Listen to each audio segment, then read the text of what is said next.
देवे की उसदा लाना ओ जिथे जाया दी कदर ना होवे लैन उथे की जाना।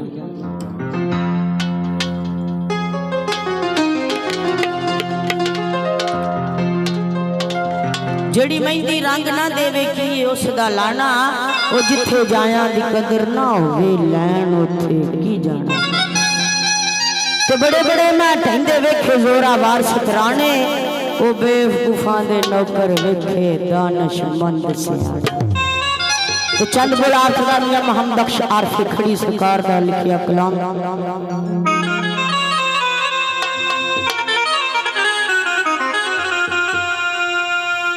ओ अव्वल अहमद सुना में लाही वो जो मालिक हार हर दमा।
और फिर खड़ी जा रहे ने रस्ते में वेख्या कि दीवाना बैठा मंदे हाल बांके दिहाड़े पाटी पिछा के सिर में खा के सरकार कोल खलो के पुछदे ने दीवानिया इन्ना खस्ता हाल क्यों बनाया।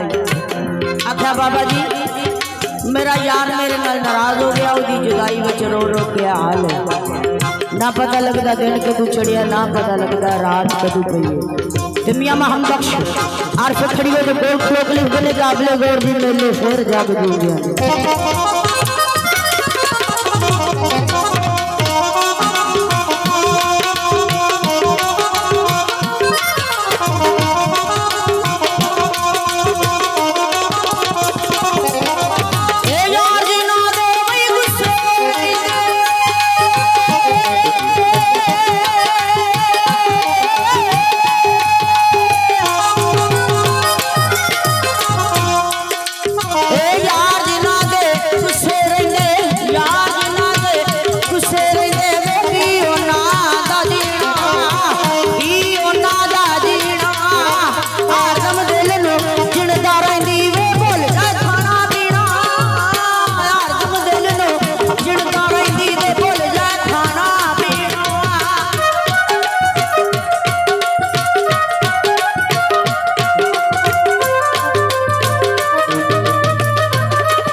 लगती नालों टुटती जंगी वे